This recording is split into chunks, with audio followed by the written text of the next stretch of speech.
Bonsoir à vous tous, bienvenue pour la suite de ce cours sur l'exploration du système psychodynamique de Assagioli.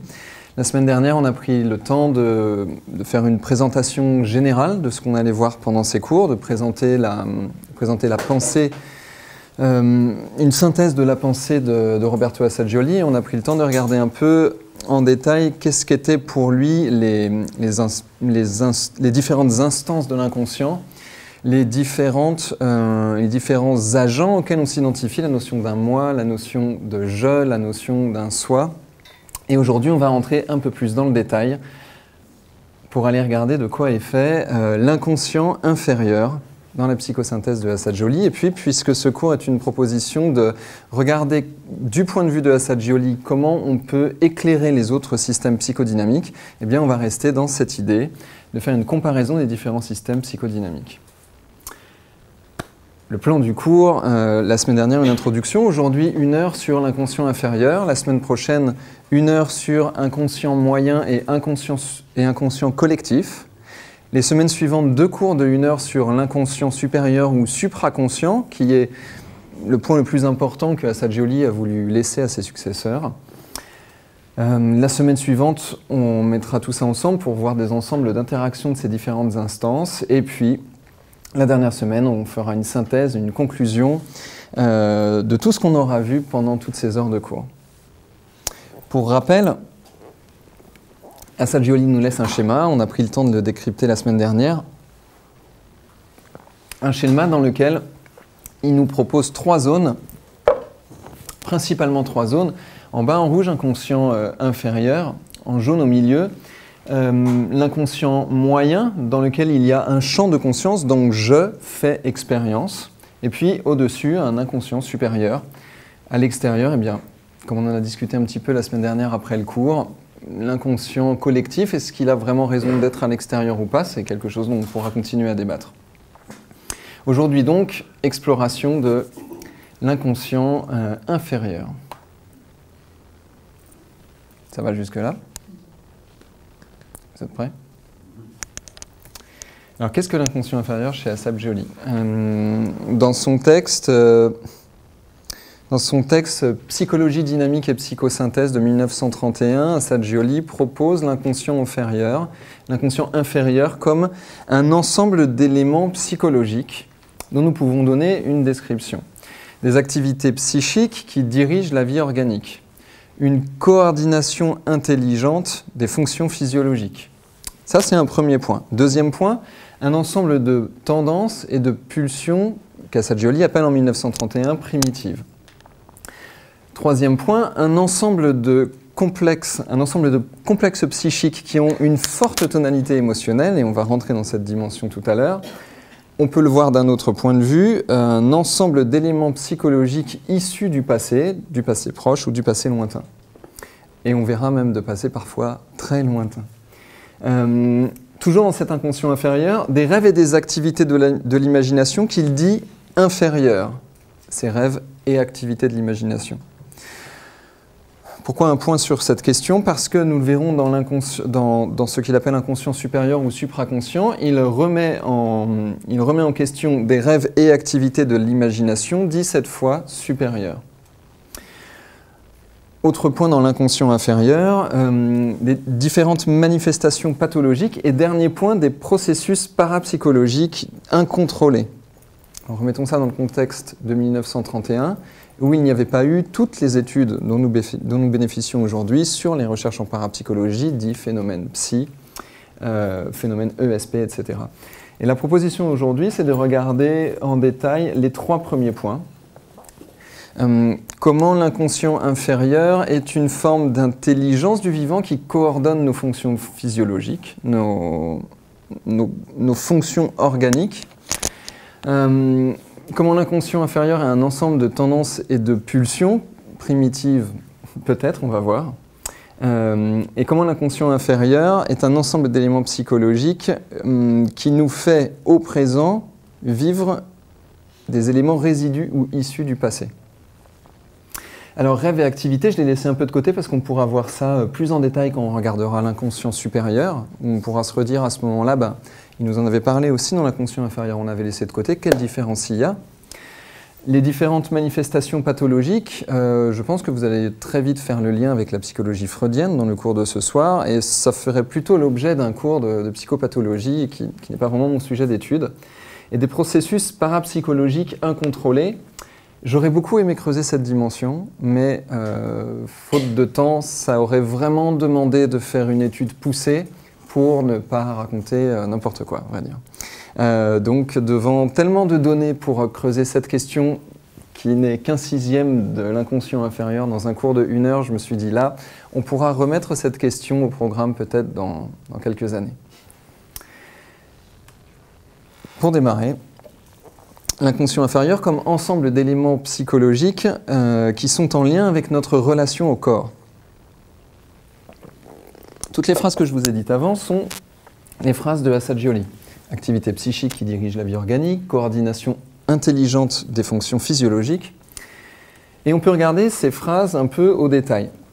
Ce qui est intéressant dans le travail d'Assagioli à partir de phrases comme ça, qui peuvent sembler un peu anecdotiques, c'est qu'il n'y a aucun parti pris sur les points de vue philosophiques de la relation corps-esprit. Si on regarde les termes des activités psychiques qui dirigent la vie organique, on peut s'arrêter un instant pour se demander pourquoi les activités psychiques dirigent la vie organique. Intéressant comme proposition. Parce qu'on pourrait dire, c'est un sacré présupposé quand même de dire ça. Peut-être que c'est la vie organique qui dirige les activités psychiques. Donc c'est sa proposition. Et ici, on a deux points de vue possibles. On a le point de vue dualiste où matière et psychisme sont en interaction et où ils ont un pouvoir l'un sur l'autre. De ce point de vue, on peut dire en effet que le psychisme dirige la vie organique. On a un autre point de vue possible sur cette phrase, des activités psychiques qui dirigent la vie organique, c'est le point de vue idéaliste. L'idée que l'esprit est en amont de la matière, point de vue assez absent de notre civilisation aujourd'hui au XXIe siècle, mais c'est un point de vue qu'on peut quand même prendre en compte. Et puis il y a cette deuxième phrase, une coordination intelligente des fonctions physiologiques. Et là on retrouve le point de vue matérialiste, que nous connaissons bien, le point de vue de notre médecine, le point de vue le plus souvent décrit par nos neurosciences, du moins le point de vue le plus souvent utilisé comme système pour décrire ce que nous montrent nos neurosciences.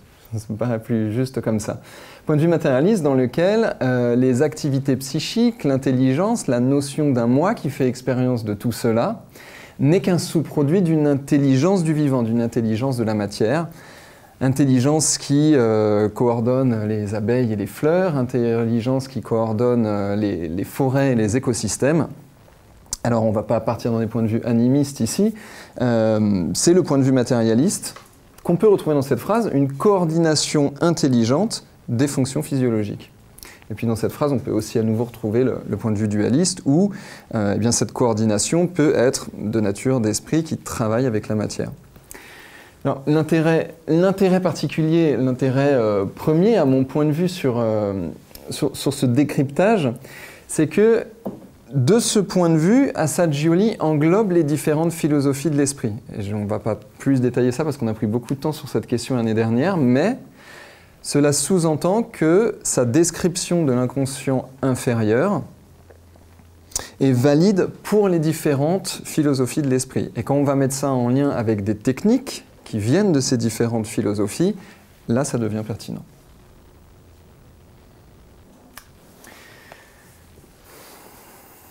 Deuxième point de vue sur l'inconscient inférieur comme relation au corps, eh bien, j'ai fait le choix de mettre ça directement en correspondance avec des approches très modernes qu'on peut dire post-ericksoniennes, ce sont les approches de Robert Dills et Stephen Gilligan.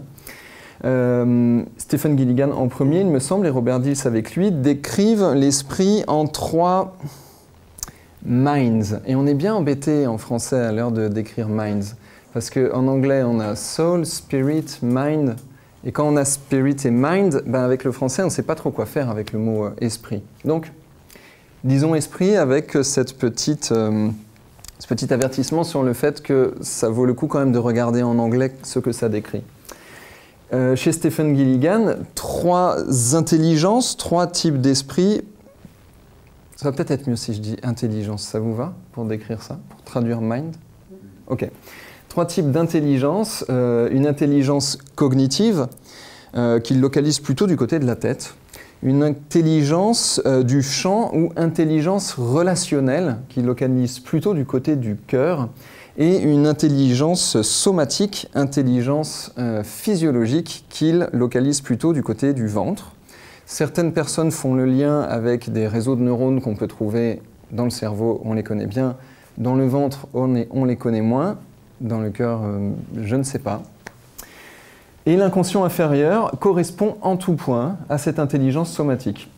Alors attention ici, dans mes recherches jusqu'ici, intelligence cognitive et intelligence relationnelle chez Stephen Gilligan ne correspondent pas de manière exacte à inconscient moyen et inconscient supérieur. Il y a des points croisés, mais ça ne se correspond pas de manière exacte. En revanche, l'intelligence somatique, elle correspond. Alors, je vous ai mis une description ici, et comme j'étais embêté avec le mot mind, je vous l'ai laissé en anglais, mais on peut en dire quelques mots. Une intelligence animale partagée par tous les mammifères. Une intelligence, embodied, on pourrait dire dans le corps. Un moyen de connaissance au travers des sensations, au travers de l'action, au travers de l'attention non verbale et de l'expression non verbale. Une intelligence qui passe au travers des émotions. Une intelligence somatique qui porte et transporte le passé et le présent, mais qui n'a pas de conscience du futur. Voilà, je vous en ai mis toute une liste. Elle porte et transporte l'instinct, et elle a une connaissance intuitive. Et elle possède tous les éléments basiques pour faire un changement. Comment traduire ça? Pour faire un changement et une transformation. En termes de trans, c'est l'inconscient, c'est l'intelligence inconsciente ou l'esprit inconscient premier au sens du plus ancien. Une intelligence somatique, du point de vue de Stephen Gilligan et Robert Dills, des post-ericksoniens, on va revoir dans quelques instants pourquoi la notion du corps chez Erickson est une notion vraiment importante.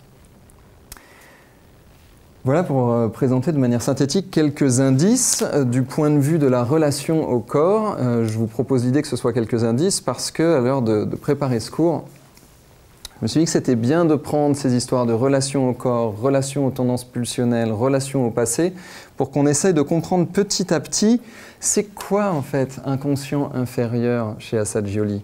Parce que bon, il nous donne une définition au début, mais c'est pas facile de s'y repérer comme ça. On pourrait, avec des mots, sans les décrire et sans prendre d'autres modèles, on pourrait vite s'y paumer. D'autant qu'il y a un enjeu, c'est de comprendre qu'est-ce que l'inconscient inférieur en opposition à un inconscient moyen, à un inconscient supérieur. Donc ce n'est pas la totalité de ce qu'on appelle inconscient dans d'autres systèmes. Et ça, on a pris bien le temps de le décrire la semaine dernière en regardant la notion, le sens du terme inconscient dans les différentes psychologies. Je vous propose donc dans une deuxième partie de regarder cette notion de tendance et pulsion primitive. Et là, ça devient assez rigolo, enfin du moins on va voir si on a le même humour sur ce genre de questions. Avant ça, un petit avertissement sur les termes. Le terme tendance et pulsion primitive est proposé par Assagioli dans les années 1920. Le terme primitif aujourd'hui n'est plus vraiment à la mode. Essayer en soirée de dire oui, c'est un avis un peu primitif, ça va pas trop passer quoi. En 1920-1930, c'est un terme qui est complètement accepté. On le retrouve dans la mythologie, dans les prémices de l'anthropologie, on le retrouve dans le début de la psychologie, on le retrouve dans la philosophie. En gros, primitif à ce moment-là, et c'est la proposition que je vous fais, on peut le comprendre par primordial, essentiel, archaïque, premier au sens plus ancien, élémentaire, basique. Il n'y a pas cette connotation négative dans le terme primitif. Tendance, et c'est plus proche de notre terme actuel, l'idée d'une orientation, l'idée qu'il y a un mouvement naturel et spontané, un mouvement qui s'auto-déploie. Et puis tendance, on peut le voir aussi dans l'idée d'une direction. Et pulsion, là aussi, on est en plein dans les années 1920-1930, on est en plein milieu freudien dans la psychologie. Et pulsion, on peut le décrire comme la notion d'une impulsion volitionnelle, quelque chose qui fait démarrer une action, un moteur d'action. Voilà donc quelques précisions sur ce que sous-entend Assagioli pour nous proposer que l'inconscient inférieur est un contenant d'éléments psychologiques de type tendance, orientation, mouvement, direction, et pulsion, point de départ d'action de nature essentielle, primordiale, archaïque. Alors bien sûr, puisqu'il nous rédige ça dans les années 1920-1930, et puisque, je vous le rappelle, il dépose sa thèse en, je crois que c'est 1920, et sa thèse est une critique de la psychanalyse. Je ne sais pas, ça doit être 1910, sa thèse. Il est dans ce mouvement freudien de psychanalyse, il est dans ce mouvement du début de la psychologie occidentale, dominé par les points de vue freudiens, qui ont largement fait leurs preuves, mais il est en même temps en opposition à ça, au sens où il a envie de préciser ces questions-là. Alors bien sûr, quand on va parler de inconscient moyen et inconscient supérieur, on sera très très loin du travail de Freud. Mais à l'heure de parler de l'inconscient inférieur, eh bien on est en plein dans le travail de Freud et il y a une correspondance évidente. Je vous ai fait ce petit tableau ici, puis je vous laisserai regarder ça de manière plus détaillée. La partie de droite, c'est ce qu'on avait déjà vu la semaine dernière. Et ce qui est intéressant, c'est de voir que l'inconscient inférieur de Assagioli, il contient, du point de vue freudien, simultanément le ça et le surmoi. Dans la deuxième topique de Freud, on a une opposition entre le ça et le surmoi, avec moi entre les deux, et c'est bien compliqué à vivre d'être entre les deux. Le ça, cet ensemble de pulsions qui viennent spontanément, qui envoient des émotions, qui envoient des mouvements et qui font démarrer des actions, et puis le surmoi, cet ensemble de règles, cet ensemble de cadres qui est nécessaire pour être structuré dans une vie en société. Et les deux, avec moi au milieu, les deux envoient des informations qui font que c'est pas toujours facile de trouver ce qu'il faut faire de manière juste. Chez Assagioli, le ça et le surmoi sont tous les deux dans l'inconscient inférieur. Et ce qui est intéressant, c'est que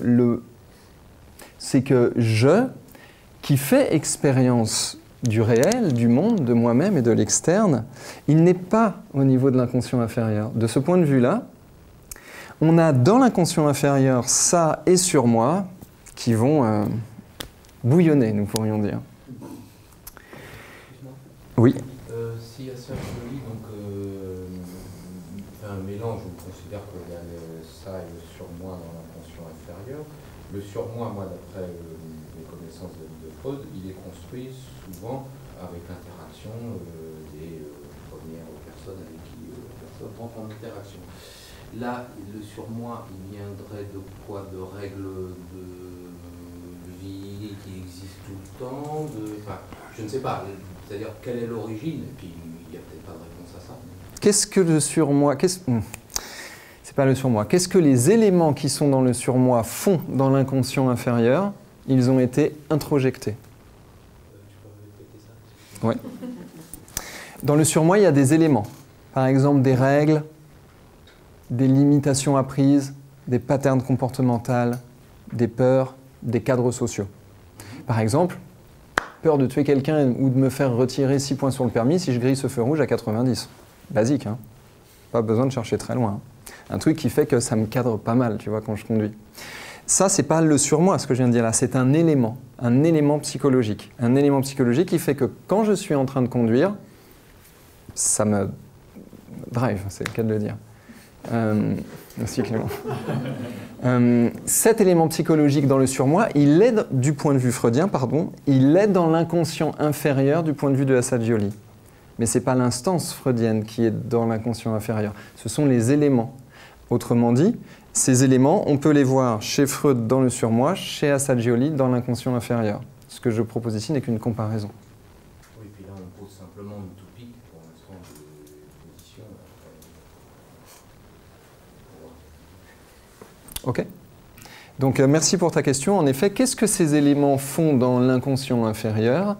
Les éléments du ça Ils sont de manière inhérente. On va voir après. Les éléments, on va voir. Les éléments du surmoi, eux, ils ont été introjectés. C'est une nuance importante. Je te remercie pour la question.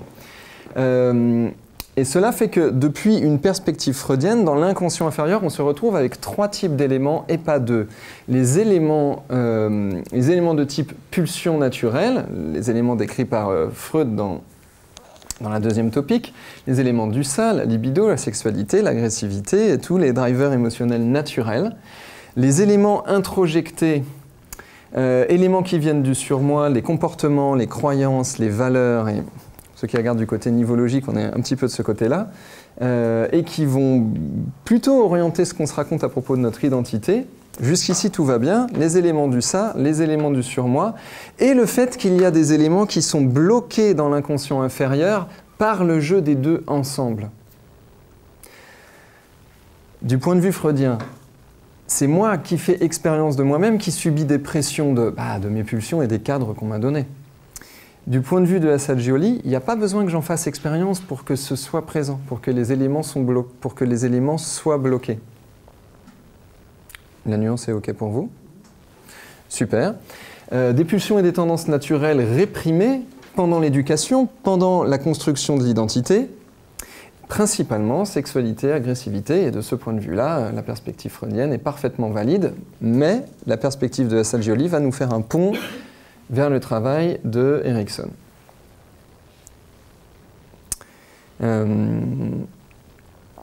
Qu'est-ce qu'on peut voir comme correspondance entre le travail de Assagioli et le travail d'Erikson? De manière générale, pour rappel, Erikson n'a pas fait de théorie psychologique. Il n'a pas proposé de théorie psychodynamique.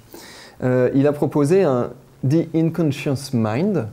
Alors maintenant qu'on a mis intelligence, est-ce qu'on pourrait appeler ça l'intelligence inconsciente? Je ne sais pas. Il a proposé ces termes. Souvent, en français, on dit l'inconscient. Pourquoi pas? Le problème, c'est le quiproquo avec tous les autres systèmes psychologiques qui, eux aussi, utilisent le mot l'inconscient. Je relisais les Collected Papers de Rossi, de Ernest Rossi et Milton Erickson il n'y a pas longtemps, et à un moment, ils ont voulu proposer, appelons ça le méta-level, le niveau méta, pour arrêter de faire des confusions, etc. Pourquoi le niveau méta? Parce qu'il englobe conscient et inconscient. Donc, c'est compliqué tout ça. Mais si vous voulez en savoir plus sur Erikson, il y a des écoles qui donnent des formations très intéressantes sur l'hypnose ericksonienne, donc vous pourrez sûrement en trouver pas très loin d'ici. Ça, c'était une blague, par exemple. Vous voyez? C'est là que je me dis, ça passe vraiment pas, c'est blague, c'est pas grave. Quelle est la correspondance entre Assagioli et Erikson? C'est que ce qu'on appelle l'inconscient, du moins inconscient du point de vue assagiolien, l'inconscient contient des ressources jusqu'ici inaccessibles à la conscience. Alors, quel type de ressources? Eh bien, des ressources qui sont bloquées parce qu'elles ont été réprimées, des ressources qui n'ont pas encore été développées, des ressources qui sont disponibles avec un inconscient qui a une intention positive, et l'idée que cet inconscient ou ce niveau méta est dans une évolution continue. Voilà les points de concordance entre Assagioli et Erikson, et pour ceux qui connaissent bien le travail de Erikson, c'est vraiment étonnant de voir que Assagioli est tellement en phase avec lui. Et un dernier point, je vous les remettrai dans l'ordre pour le PDF, l'importance de l'émotion vécue dans le travail thérapeutique. Je crois que je vous ai mis une citation de ça un peu plus loin. Quelle correspondance entre Assagioli et Erikson de manière spécifique sur l'inconscient inférieur? Eh bien, tous les deux décrivent que cet inconscient, on peut l'aborder avec une approche biologique, une approche naturaliste, au sens où il est inhérent ou naturel, et une approche évolutionniste, au sens où cette intelligence inconsciente et ce corps continuent perpétuellement d'évoluer.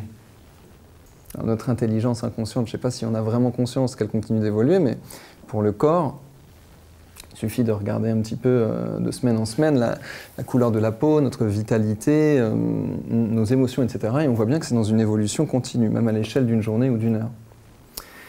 Autre correspondance entre Assagioli et Erikson de manière spécifique sur l'inconscient inférieur, eh bien, des problématiques et des ressources liées au corps, des problématiques et ressources liées aux émotions, des problématiques et des ressources liées au passé. Et si vous avez corps, émotionnel et passé, vous avez les briques de langage de base ericksoniennes pour travailler avec l'inconscient inférieur.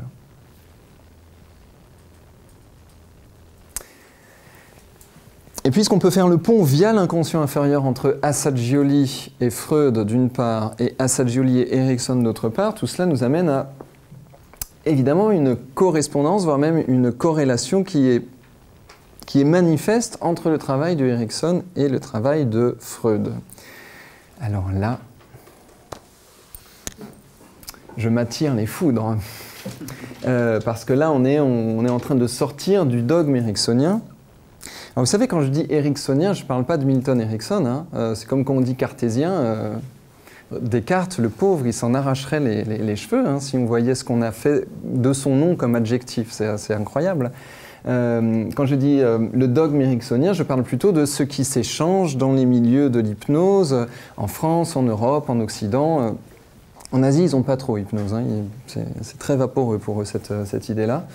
Donc, pour d'autres zones de la planète, je ne sais pas, mais revenons en tout cas à ce qui nous concerne ici. Dans notre milieu de l'hypnose, du moins francophone, eh bien, il y a différentes écoles qui partagent des idées, elles ont des divergences, mais elles ont aussi des troncs communs. Et le message des différentes écoles, je ne sais pas vraiment lequel c'est, mais on voit que les personnes qui sortent des écoles sortent souvent avec des croyances, avec des idées qui ont été introjectées, eh bien, en apprenant, peut-être par les formateurs, peut-être par les co-apprenants, je ne sais pas vraiment comment ça se passe, ces introjections de croyances, mais il y a une croyance qui revient souvent qui est « Erikson, ça n'a rien à voir avec Freud ». Vous l'avez entendu, cette croyance ? L'inconscient ericksonien n'a aucun rapport avec l'inconscient freudien. L'inconscient freudien, d'ailleurs, c'est complètement obsolète et c'était vraiment... Et en plus, à ce moment-là, on voit les ericksoniens qui se mettent à critiquer Freud lui-même, ce qui est très étonnant comme démarche. De critiquer une personne pour justifier pourquoi on critique ses idées. Enfin bon, pourquoi pas. Donc là, je ne sais pas si je laisserai ça sur l'enregistrement vidéo ou pas, cette petite tirade, comprise entre les deux, je m'attire les foudres. Correspondance entre Freud et Erikson. Évidemment, Erikson, il développe toutes ses recherches dans une ère freudienne. Erikson, il commence ses expériences dans les années 20, si ma mémoire est bonne. Ensuite, l'Académie de médecine lui dit d'arrêter de les faire et il recommence ses expériences avec l'accord de sa faculté de médecine dans les années 1930-1931. La seconde topique de Freud, c'est dans les années 20.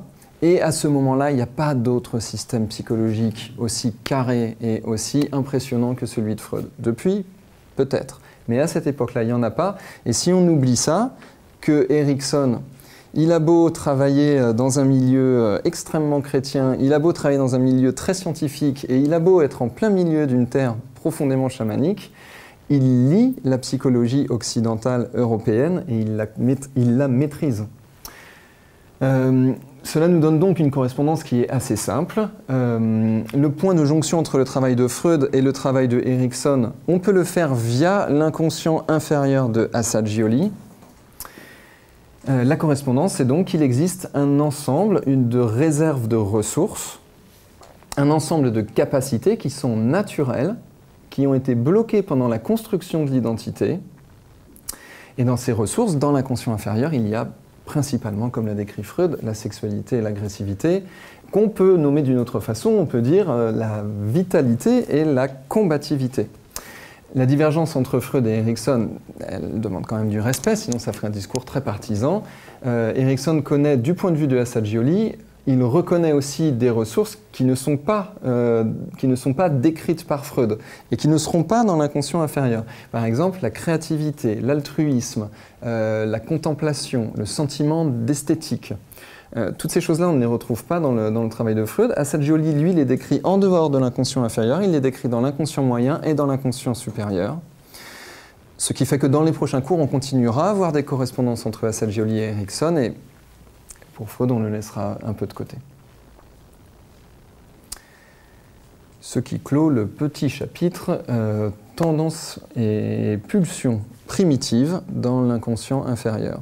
Donc on a vu que cet inconscient inférieur, il nous parle d'éléments qui sont en lien avec notre corps, avec des choses qui sont naturelles. et qui sont différentes de l'intelligence mentale. On a vu que l'inconscient inférieur est en lien avec un ensemble d'impulsions volitionnelles qu'on peut mettre en lien avec ce qui est naturel et les éléments introjectés, ce qui crée aussi un ensemble d'éléments bloqués. Éléments bloqués qui, du point de vue ericksonien, peuvent devenir des ressources accessibles. Est-ce que jusqu'ici, ça va? Super.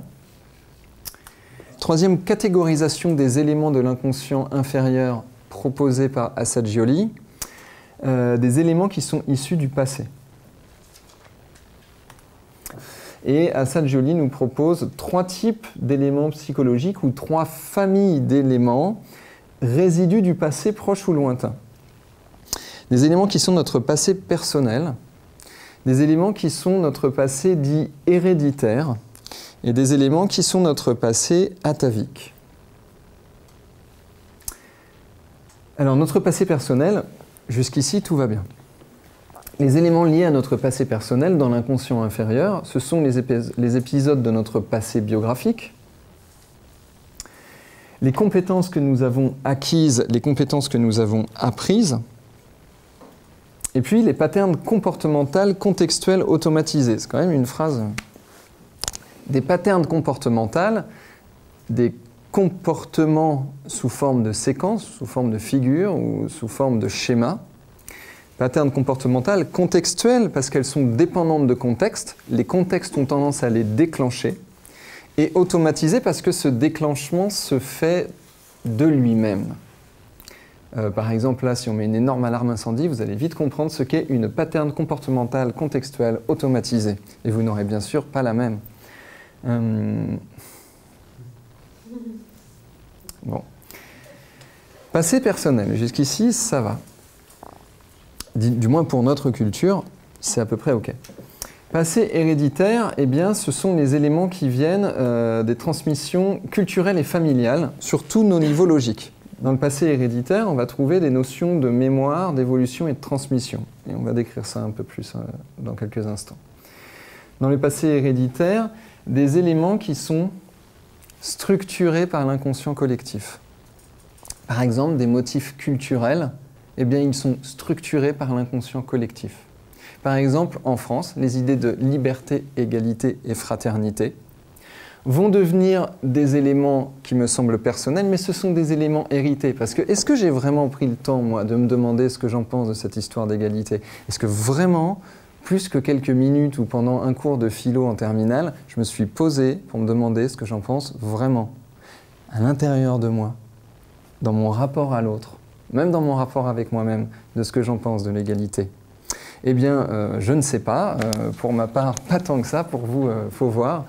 Là, pour la plupart des gens, eh bien, c'est une valeur assez indiscutable puisqu'elle est imposée culturellement. Et je ne prends pas part dans cette question. Voilà comment on peut avoir des éléments structurés par l'inconscient collectif. Passé personnel, passé héréditaire et passé atavique. Alors là, ça se complique. Héréditaire, ça veut dire que c'est transmis de génération en génération. Et vous savez, des générations avant nous, il y en a beaucoup.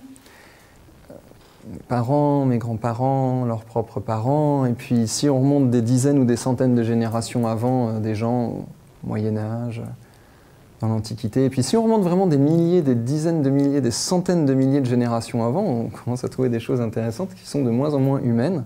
Et si on remonte vraiment à des milliers ou des millions ou des centaines de millions de générations avant, on voit que nous héritons de choses, c'est intéressant quand même, d'où nous venons et ce dont nous sommes faits. Nos corps ont évolué de génération en génération jusqu'à faire ce genre de truc. Mais ça vient de loin quand même. Enfin bon. Voilà l'idée d'hérédité. Et puis l'idée d'atavisme. J'ai fait des recherches sur ça parce qu'au début, je ne comprenais pas trop quelle nuance il mettait à Assagioli dans tout ça. L'idée d'atavisme, c'est qu'il y a des éléments psychologiques qui sautent des générations. Ça peut sauter une génération, et je peux me retrouver avec un trait de mon grand-père. Ça, c'est à peu près connu dans notre psychologie occidentale. Mais imaginons qu'un trait, un élément psychologique saute 10 générations. Imaginons qu'il en saute 1 million de générations et que l'élément psychologique qui était éteint, il se rallume. Je spécule hein, quand je dis ça, mais pourquoi pas, à vrai dire, hein, vu qu'on ne sait pas trop comment ça marche, toutes ces choses-là, au niveau psychologique et au niveau biologique pour l'instant, ne nous fermons pas la porte, et c'est une porte que Assagioli laisse ouverte. Donc dans le passé atavique, des éléments communs à l'espèce, à la famille, vous savez les familles d'espèces, à l'ordre et à la classe, ça c'est une description qu'on fait du vivant, des héritages transgénérationnels qui sont décrits dans la psychanalyse moderne et des héritages transgénérationnels qui assez étonnamment sont de plus en plus décrits dans les neurosciences modernes dans l'épigénétique. Quand on commence à regarder ce qui se passe avec l'ADN et l'ARN polymérase, je ne vous en dis pas plus, mais vous pouvez aller regarder. Il y a une équipe à Zurich, par exemple, actuellement, qui s'intéresse beaucoup aux transmissions, aux héritages transgénérationnels ataviques. Et du coup, j'en parlais avec eux il n'y a pas très longtemps, ils me disaient on commence à se poser des grosses questions sur le chamanisme. 3 petits points. Des éléments issus du passé, à nouveau, on peut les regarder depuis différentes perspectives. J'ai fait cette petite carte, elle est assez inexacte, mais c'est pour vous permettre de voir, du point de vue de Assagioli, qu'est-ce qu'il pourrait être contenu dans son idée de passé individuel, passé héréditaire et passé atavique, ces 3 types de passé étant compris dans ce qu'il appelle l'inconscient inférieur, qu'il oppose au conscient moyen, à l'inconscient moyen et à l'inconscient supérieur. Par exemple, dans le passé individuel, eh bien, du point de vue freudien, et c'est une histoire que vous connaissez, je pense, on retrouve les épisodes refoulés, les tendances refoulées, les complexes, les éléments introjectés, comme tu le soulevais, Boris, les éléments issus introjectés en lien avec le surmoi, des éléments traumatiques qui vont créer des blocages et des régressions en âge, bien décrites dans la psychanalyse, des régressions en âge qui nous parcourent l'esprit et le corps toute la journée. Du point de vue jungien et du point de vue transpersonnel, je les ai mis ensemble, mais comme je vous l'ai dit, hein, c'est un schéma un peu hâtif. Des complexes personnels, disons des agrégats de tendances personnelles qui se déploient sur base d'archétypes, donc sur base de grands traits communs à la psyché de tous les humains. Du point de vue de Stanislas Grof, et je l'avais décrit un peu l'année dernière, on a un système de coex, condensé d'expériences où des expériences avec une thématique existent, du point de vue de Grof, dans l'esprit comme empaquetées dans une même... comment je vais finir cette phrase? Empaquetées dans un même paquet. Des ensembles d'expériences qui viennent se ranger dans des cases. Pour lui, ce ne sont pas des complexes, ce sont des condensés d'expériences. La différence est assez intéressante, mais manque de temps aujourd'hui pour l'expliquer. Cela dit, vous pouvez lire n'importe quel bouquin de Grof, il l'a décrit et redécrit dans tous ses bouquins. Passé individuel, du point de vue ericksonien, eh bien, une nouveauté des points de vue ericksoniens, c'est que tout passé biographique est accessible. Accessible avec la transe et les inducteurs de modification d'état de conscience ou variateurs de subjectivité, ou peu importe comment on les appelle. Du passé biographique accessible. Nouveauté chez les ericksoniens, tous les éléments psychologiques passés sont des ressources potentielles. Par exemple, la bouderie, je l'appelle comme ça, mais j'ai pas envie d'y aller, quelle ressource ça pourrait être, fondamentalement? Ça pourrait être, par exemple, une ressource il y a eu un moment où le corps, il savait qu'il fallait juste dire « j'ai pas envie », et qu'il fallait accepter le fait que ce corps a besoin de repos, et que ce corps ne veut plus y aller, et que ce corps se met en opposition. Par exemple, des éléments psychologiques issus du passé qui deviennent ressources accessibles. Alors là, ça raconte plus du tout la même histoire que Freud, en effet, avec des tendances refoulées et des éléments traumatiques, etc. Les 2 histoires sont encastrables, mais ce sont 2 histoires différentes. Du point de vue ericksonien, dans le passé individuel, on retrouve aussi des régressions en âge, mais cette fois, on va pouvoir les utiliser comme des accès à ressources disponibles. Et je vous renvoie au travail d'ericksoniens chevronnés, comme par exemple Ernest Rossi ou Stephen Wolinski. Ernest Rossi est plutôt du côté de la première génération d'ericksoniens, c'était un collaborateur de Milton Erickson. Stephen Wolinski est plutôt dans ce sont les idées les plus récentes inspirées d'Erikson. On pourrait dire Rossi pour les classiques et Wolinski pour les modernes. Selon que vous êtes classique ou moderne, vous aurez vos préférences. Et d'autres approches modernes et sur le lien au passé existant comme élément psychologique, existant sous forme d'éléments psychologiques dans l'inconscient inférieur chez Assagioli. Une présentation du passé vécu au présent, épisode régressif vécu au présent, présentation du passé avec une structure dynamique et des superpositions temporelles. Là, ça fait un peu retour vers le futur. Encore loupé. Tant pis. Par exemple, le travail c'est Ted James et je ne sais plus son prénom, Woodsmall. James et Woodsmall. Qu'est-ce qu'ils sont malins ces deux-là. Personne ne connaît leur nom et tous les Ericksoniens utilisent leur travail et ils ont créé un protocole qui s'appelle la ligne du temps. Ils ont vu que dans la subjectivité existent non seulement des éléments psychologiques, mais en plus une structuration dynamique des éléments psychologiques, une structuration dynamique des éléments psychologiques organisée de manière temporelle, et qu'on peut accéder à ça. Dick Schwartz, avec le Internal Family System, qui donne une description très fine de comment des épisodes, je ne vais pas dire traumatiques, mais comment des épisodes dans notre construction de l'identité nous ont limités, et comment il y a plusieurs agents dans notre passé subjectif à cet endroit-là. Par exemple, des enfants protégés par des gardiens, et, je vous laisse aller voir le travail de Schwartz, qui est développé actuellement ces temps-ci par Isabelle Padovani pour des choses plus récentes.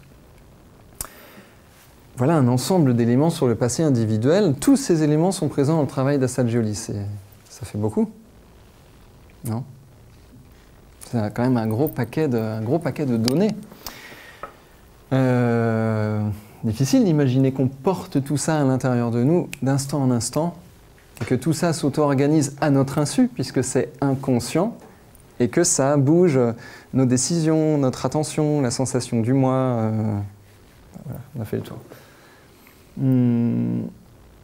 Voilà pour le passé individuel. Pour le passé héréditaire et pour le passé atavique, on peut le dire de manière un peu plus naturelle. Et puis, le tableau sous les yeux, alors je ne vous redis pas chaque auteur à chaque fois. Pour le passé héréditaire, on peut retrouver bien sûr nos tendances naturelles qui nous sont héritées. Par quelle origine, Boris, je ne sais pas, mais elles ont bien dû se construire de génération en génération depuis l'origine éventuelle des espèces. Le ça, les complexes, les parties familiales et culturelles de l'inconscient collectif, les mythes qui se rejouent sans cesse à l'intérieur de nous et des épisodes non biographiques. Dans le passé héréditaire, chez Grof, on va retrouver les matrices périnatales que je vous avais présentées l'année dernière. D'autres points de vue, et bien sûr sur le passé héréditaire, on a tout un apport des neurosciences cognitives, tout un apport du chamanisme et la notion... Oubliez cette notion, je l'enlèverai, ça va être plus simple. Et puis le passé atavique, comme je vous le disais, la différence qu'on peut voir entre hérédité, continuité, atavisme, quelque chose qui a sauté des générations. Là, on va retrouver la psychanalyse moderne, notamment le travail de Nicolas Abraham et Maria Torok avec la notion de crypte et de fantôme. Fantôme au sens de Nicolas Abraham, hein. Je ne suis pas en train de parler de fantôme au sens du terme populaire fantôme. Des éléments de la psychanalyse moderne et le travail de Nicolas Abraham et Maria Torok dans la psychanalyse qui a ouvert la porte sur les approches dites transgénérationnelles, qui ont ouvert la porte vers ce qu'on appelle les constellations familiales et les choses de ce genre. Passé atavique, depuis les autres points de vue, eh bien, les archétypes, à nouveau les mythes rejoués, à nouveau les épisodes non biographiques. Et puis ici, on va retrouver des réflexions modernes sur l'épigénétique et à nouveau des apports du chamanisme, des apports sur le travail de reliance aux ancêtres, aux lignées familiales, etc. Voilà pour une brève description d'éléments. Assagioli, il appelle ça des éléments résidus des passés proches et lointains. Et tout ça nous amène Tout ça nous amène à une vue combinée de ces éléments. Qu'est-ce que nous venons de voir? Nous venons de voir dans l'inconscient inférieur des éléments liés au corps, des éléments liés à des pulsions naturelles et des éléments liés à notre passé. Alors tout ça se combine en complexe. Complexe, c'est un mot qui peut avoir plusieurs sens, ça dépend des auteurs. Chez Assad Joly, c'est conglomérat d'éléments psychologiques porteurs d'une charge émotionnelle qui se révèle quand le sujet doit affronter une certaine situation. Le mot « affronter » prépare la suite, je pense.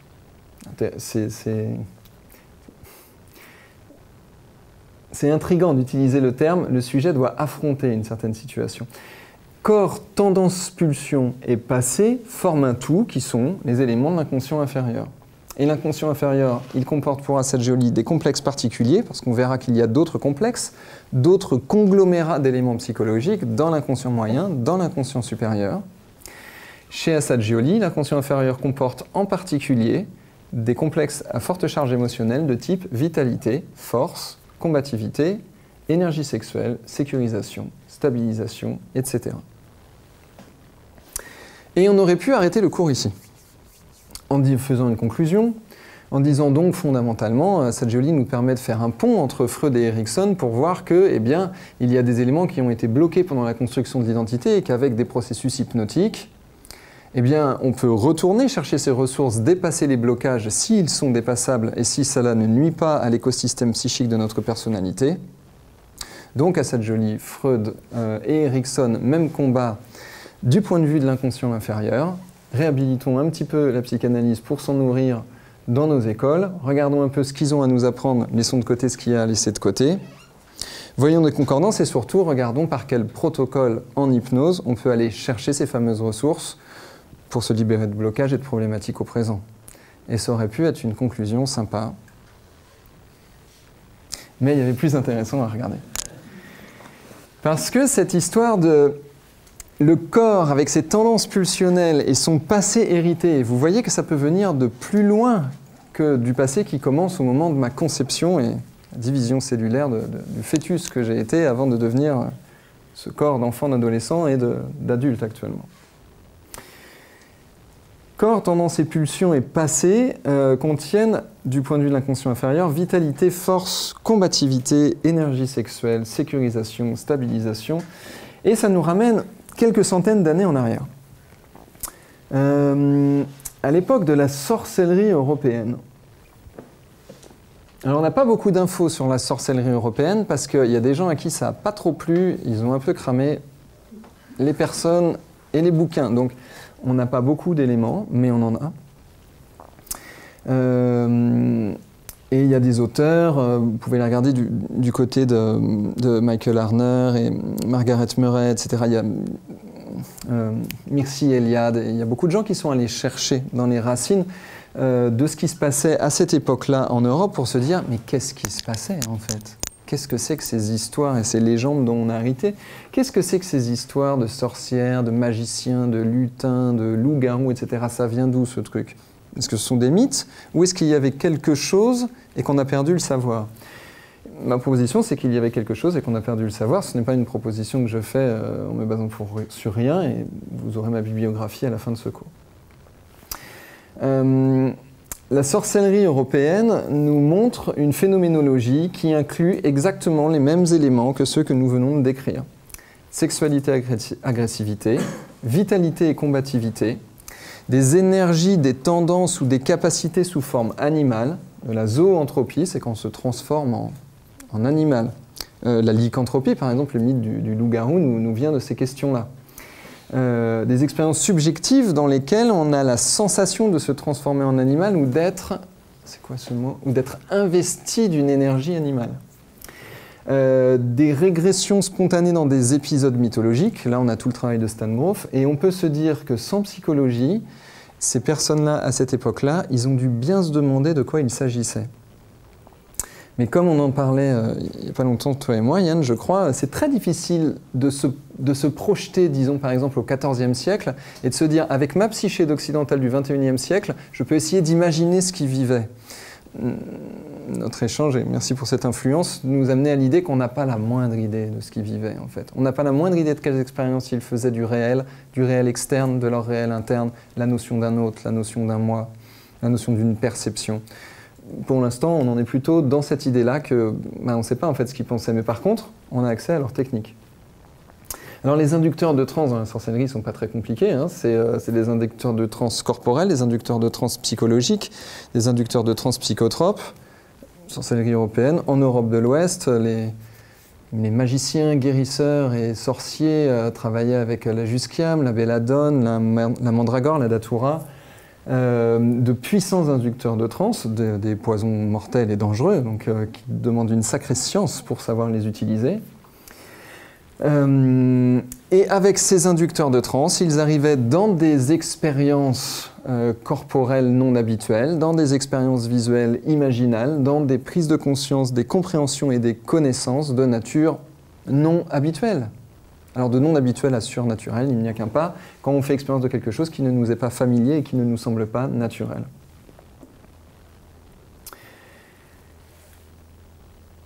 Et ce qu'on en sait, c'est qu'ils s'amusaient bien au sabbat.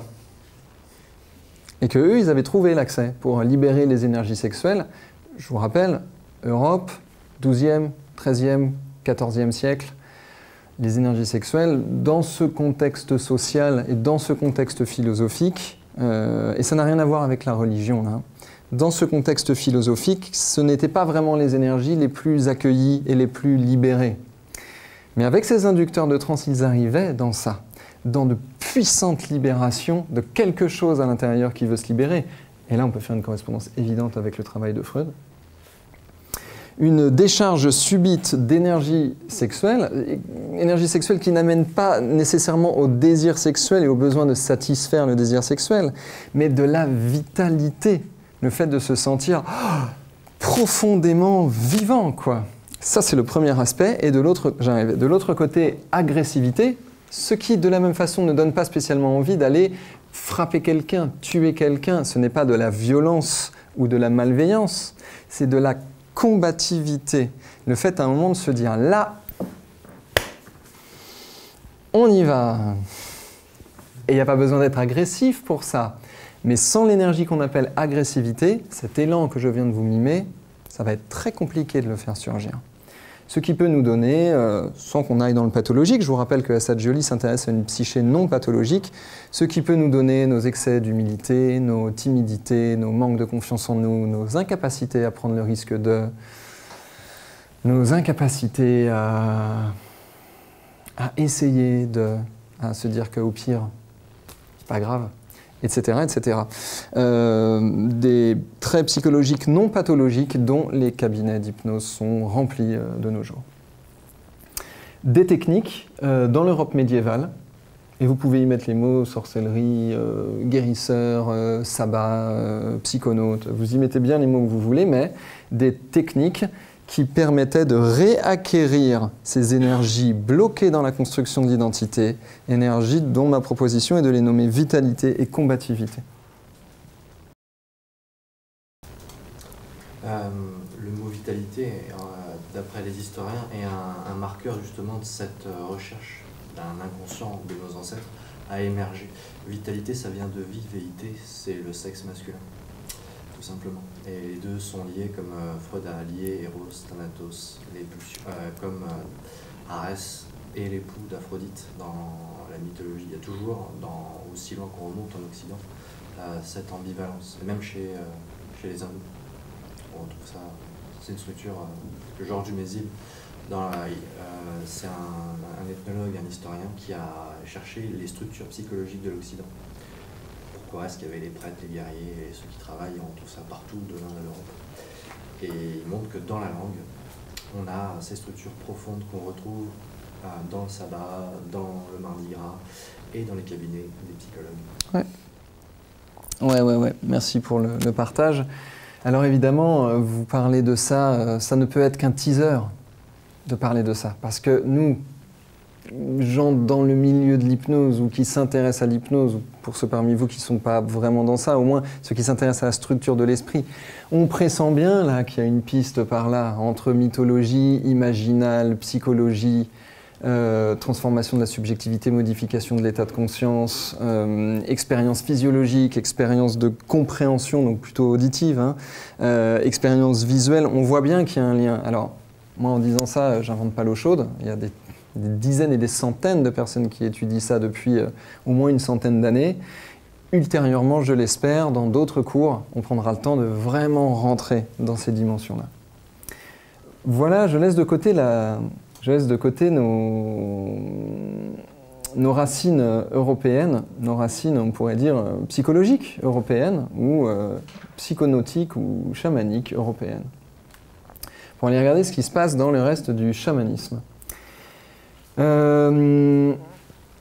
Encore une fois, ça ne peut être qu'une proposition synthétique, et je vous avais fait une présentation d'1 heure l'année dernière sur le chamanisme. Je vous invite, si le sujet ne vous est pas familier, à vous y référer pour donner un peu plus de clarté sur ce que je vais proposer ici. Correspondance entre inconscient inférieur et chamanisme. Alors, je ne dis pas que je vais parler de tout le chamanisme dans ce que je vais vous dire là, mais de la correspondance du chamanisme, ou des chamanismes, avec l'inconscient inférieur de Assagioli. On y retrouve la notion de corps et de tendance-pulsion dans ce qu'on appelle le monde du bas. Ce qu'on peut en voir dans l'expérience directe comme dans les descriptions, c'est que ce monde du bas est une réserve de capacité, de ressources, d'énergie d'action, de vitalité, de tonus. Dans ce monde du bas, on retrouve des représentations animales qui semblent retranscrire des capacités physiques et des émotions. Alors, représentation animale et capacité physique. Vous savez, ce animal powers, qui a été traduit maladroitement par animaux de pouvoir, que je propose de traduire par capacité animale. Eh bien, par exemple, la capacité du lion, par exemple, à avoir cette capacité de force et d'attaque, mais en même temps ce côté très... Vous voyez ? Je ne sais pas comment mettre des mots sur ça. La capacité de l'aigle de pouvoir voir tout ça de très haut, et du coup de voir un ensemble de choses. Etc., etc. On voit aussi dans ce monde du bas des expériences de dépassement de blocage émotionnel, on pourrait dire des dépassements de blocage psychophysique. Et on voit une insistance du chamanisme sur la notion d'écosystème. Alors écosystème psychique, écosystème relationnel, écosystème de mon environnement, écosystème de toute la planète ou de l'univers, pourquoi pas. On voit une insistance du chamanisme sur la notion d'écosystème. Le chamanisme a par ailleurs un rapport au passé qui nous intéresse dans sa correspondance avec l'inconscient inférieur. Le premier point qu'on retrouve dans toutes les formes de chamanisme, c'est une absence de jugement sur le passé personnel. L'idée qu'il y a une évolution naturelle et qu'on ne pose pas de jugement sur le passé personnel. C'est pas mal. On ne se dit pas que c'est bien. En fait, c'est juste, c'est pas grave, quoi. Et ça fait du bien, hein, vraiment, hein. J'en parle, je peux vous le dire à titre personnel, à un moment juste se dire c'est ni mal ni bien, juste c'est pas grave, c'est extrêmement thérapeutique en fait ces idées-là. Mais passons parce qu'on n'a pas beaucoup de temps. Dans le rapport au passé qu'on voit dans le chamanisme, il y a une insistance dans tout le chamanisme international sur les valeurs et capacités qui sont héritées de nos ancêtres. Une insistance sur les atavismes, le fait que peut-être que tes parents ne te l'ont pas transmis, mais avant, c'est passé par le corps et c'est à l'intérieur de toi. Et ça veut se déployer. Donc, si ça fait bizarre à tes parents, c'est pas grave. Et si ça te fait bizarre à tes parents introjectés que tu portes à l'intérieur de toi et que ça commence à faire du conflit interne, travaillons ensemble pour trouver un moyen de faire évoluer tout ça ensemble.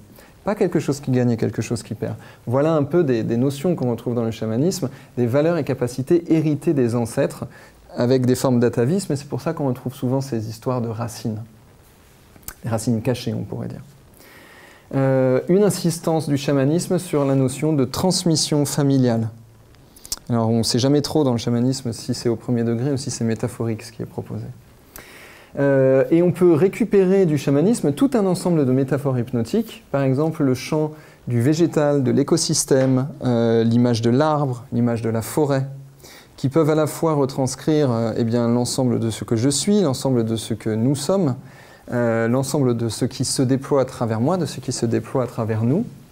Des métaphores végétales qui sont très intéressantes, et vous avez dû repérer une forte insistance du chamanisme sur, je le disais tout à l'heure, écosystème, on pourrait dire fonctionnement spontané des éléments naturels, fonctionnement spontané du vivant. Il semblerait qu'une forêt se prenne moins la tête que nous, quoi. Voilà. Même quand elle brûle, elle repousse après, elle ne juge pas, elle est tranquille, la forêt, franchement. Moi, je ne fais pas aussi bien dans ma vie personnelle. Bref. Des métaphores de type végétal. D'autres métaphores récurrentes dans le chamanisme, la notion de force des éléments. Là, ce n'est pas tout à fait les mêmes histoires. Par exemple, la notion de la force de la rivière. Je ne sais pas si vous avez déjà réfléchi à ça. En fait, il faut vraiment se poser dans des cercles particuliers pour se poser des questions comme ça, mais les questions sont intéressantes. Vous avez déjà réfléchi à la force d'une rivière ? Le petit ruisseau au début, tous les petits ruisseaux qui se combinent, et au bout d'un moment, le truc est gigantesque, quoi. Il creuse des sillons de dizaines de mètres de profondeur dans la terre, quoi. Il se faufile là où il veut passer. Bref. La force de la rivière, la force du feu, et on parlait tout à l'heure d'une forêt qui brûle, je pense que la notion de force du feu vous est plus... elle vous est mieux connue parce que, a priori, si vous êtes construit comme à peu près tout le monde, vous vous êtes brûlé un jour pour savoir ce que ça fait. Nous sommes aujourd'hui plus en lien avec nos feux qu'avec nos rivières, il me semble. Eh bien voilà des métaphores que l'on peut récupérer, qui sont issues du chamanisme, qui sont omniprésentes dans le chamanisme, la notion de force des éléments, la force d'une rivière, la force du feu, et on dirait dans le chamanisme, puisse ma vitalité, ma volonté et ma détermination devenir fort comme une rivière et comme un grand feu qui brûle toute une forêt. Oh, eh bien, il y a du boulot. Et un troisième type de métaphore qu'on peut récupérer du chamanisme, c'est la notion d'évolution qu'on retrouve dans la notion de famille, de transmission de famille, quelque chose qui évolue par des acteurs les uns après les autres, quelque chose qui se transmet et qui évolue. La notion d'évolution et la notion de réseau. C'est aussi pour ça qu'on voit des choses très modernes qui sont loin maintenant du chamanisme traditionnel, mais qui pourtant le respectent parfaitement, des hybridations entre cybernétique et chamanisme qui utilisent cette grande métaphore du réseau et de la mise en réseau. Voilà pour quelques liens qu'on peut voir entre l'inconscient inférieur et le chamanisme. Je vous rappelle ici, le point clé est de récupérer des énergies, de récupérer des éléments psychologiques bloqués de type vitalité, combativité. Alors on peut faire le lien avec quelques mythologies, je vais aller plus vite sur ce point parce que l'heure tourne déjà. On peut voir des liens entre les trois types d'inconscients de Assagioli et différents types de mythologies. Par exemple, ici, la mythologie nordique, avec un monde supérieur, le monde d'Asgard, le monde intermédiaire, le monde de Midgard, avec les 4 directions autour, et le monde inférieur, Svartalfheim et Helmheim, le monde des elfes sombres et le monde des morts. Alors, pour les elfes sombres, si vous voulez, on en discutera dans le temps d'échange qui suivra cette présentation. Pour le monde des morts, nous voyons une relation évidente avec ce que nous avons dit avant, des passés hérités, des passés ataviques. Cela ne nie pas que la mythologie nordique peut nous parler d'autre chose.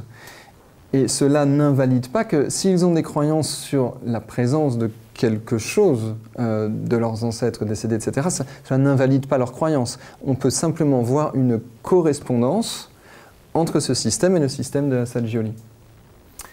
Alors, c'est une illustration avec la mythologie nordique. Ce qui est intéressant, c'est de voir que le petit schéma nous rappelle encore d'autres systèmes, comme l'arbre des Séphiros, qu'on avait très très brièvement montré l'autre fois.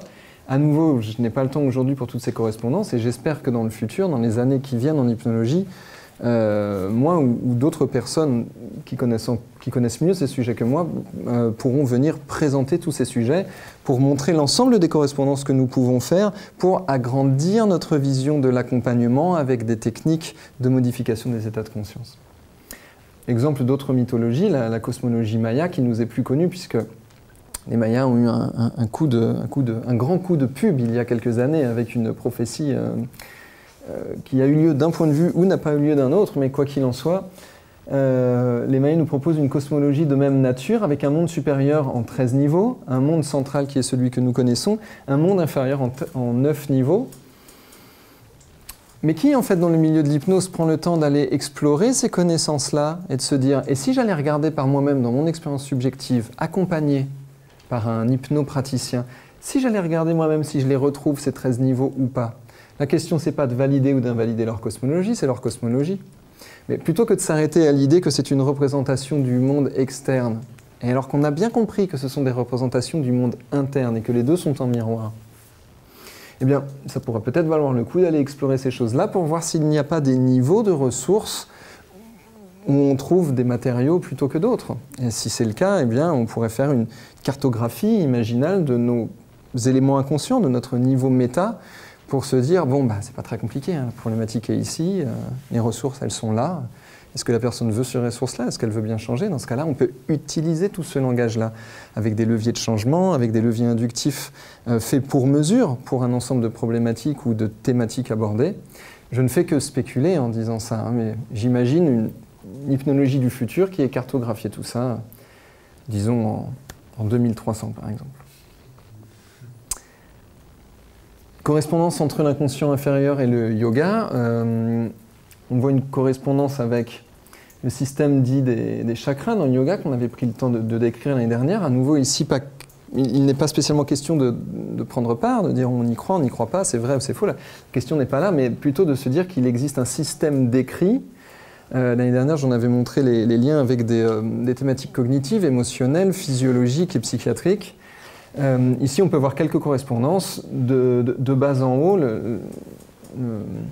Le chakra dit racine, Muladhara, qui est en lien avec les notions de sécurité, de survie, de stabilité, de matérialité, en lien avec la notion d'être en lien avec la terre, avec le sol, d'avoir une... Ça prend de l'énergie d'avoir de la stabilité, vous voyez? Si quelque chose me déséquilibre sans cesse, si une personne vous pousse vers la gauche et une personne vous pousse vers la droite, en vrai, hein, votre énergie pour rester stable, vous allez vite la sentir, la combativité qui monte. Ce n'est qu'un exemple. Voilà pourquoi stabilité peut être un type de ressource, ça peut sembler être un mot comme ça, mais en fait on parle de choses qui sont très vivantes, qui sont très en mouvement à l'intérieur. Le chakra juste au-dessus, Swadhisthani, au niveau de ce qu'on appelle le hara dans les arts martiaux, qui contient des dimensions de sexualité, la dimension d'instinct, et des expériences de joie, de bonheur, de plaisir et d'humour. Merci. Intéressant encore une fois de voir qu'on a ensemble joie, humour encodé avec sexualité. Plaisir, bonheur et sexualité, je pense que la quasi-totalité d'entre nous en font expérience. Le lien est assez simple dans l'expérience qu'on fait du quotidien. Joie, humour et sexualité, bien sûr on ne parle pas du moment de l'expérience sexuelle quand on dit sexualité, on parle de quelque chose à l'intérieur qui peut se déployer, on parle d'un élan vital on pourrait dire. C'est intéressant de voir que la proposition du yoga, corrélée à l'inconscient inférieur, et je vous rappelle que Asad Gioli a étudié et pratiqué le yoga, nous amène dans des dimensions de joie et d'humour. Bien sûr, si tout est fonctionnel et fonctionne correctement, si ces éléments psychologiques ne sont pas bloqués, puisque dans le cas contraire, ce serait un manque ou une absence de joie et un manque ou une absence d'humour. Et puis, le chakra supérieur, Manipura, la semaine prochaine, je vous le présenterai comme à la frontière entre inconscient inférieur et inconscient moyen. Manipura qui est décrit comme corrélé à la volonté, la puissance, la capacité d'action et la confiance en soi. On retrouve donc un ensemble d'éléments dans les descriptions du yoga. Sécurité, survie, stabilité, matérialité, sexualité, joie, bonheur, plaisir, humour, puissance, capacité d'action, confiance en soi. Un ensemble d'éléments qu'on retrouve également décrits dans l'inconscient inférieur de Asad Gioli. Et puis pour finir, des correspondances avec d'autres techniques. Je vais vous montrer ça vraiment brièvement. Par exemple, dans le tantrisme indien, par exemple dans l'hindouisme shivaïste ou dans le bouddhisme vajrayana, on retrouve des techniques de visualisation qui ont pour fonction de transformer les émotions, pas les changer, mais les transformer pour que émotions facteurs de mal-être, elles deviennent la même émotion, mais facteur de bien-être pour soi et pour les autres. Un vaste programme. Des moyens de transformation des émotions avec des pratiques de visualisation. Par exemple, dans le Vajrayana, on retrouve des pratiques de visualisation. Avec, ici, on voit des Bouddhas en union sexuelle. Ici, on voit un Bouddha protecteur sous sa forme courroucée. Alors, on est habitué aux images des Bouddhas tout gentils, qui tiennent un pot comme ça, qui ont l'air tout paisibles. Ben là, on voit que c'est quand même... Ça semble déployer autre chose. Ça fait plus penser à la vitalité et au courroux qu'à la tranquillité et à la paix. Et puis, comme dans le Vajrayana, ils sont allés très loin dans l'extrême, on a des visualisations où là, ils ont tout en même temps. Hein. Ils sont sous forme courroucée, remplis de flammes, transformés en animaux avec des ailes, et en plus en union sexuelle. Je ne sais pas si vous voyez le deuxième qui est là. Pour conclure, je vais vous le dire brièvement, ceci nous montre par un premier exemple, l'exemple de l'inconscient inférieur, comment la psychosynthèse peut être une cartographie fonctionnelle de nos différents éléments psychologiques, de nos différents contenus et processus inconscients. Dans l'inconscient inférieur, et on l'a vu aujourd'hui, on retrouve des dimensions de corps, des dimensions d'impulsion volitionnelle et des liens au passé qui nous permettent de décrire différents types de dynamiques. Et comme on l'a vu dans la dernière section de cette présentation, qui nous permettent aussi de reconsidérer autrement le lien à nos mythologies le lien aux pratiques traditionnelles. Cet inconscient inférieur nous permet des repères dans les descriptions de ces contenus et des processus inconscients, descriptions cognitives, vues de l'extérieur, que nous pouvons schématiser, descriptions phénoménologiques, quand nous les vivons de l'intérieur et que nous en faisons expérience. Et cet inconscient inférieur pourrait nous proposer, pourrait nous permettre une adaptation de leviers hypnotiques et de changements adaptés à ces différents types d'éléments, par exemple quand ils sont décrits au début d'une séance. Voilà pour cette présentation et merci de votre attention.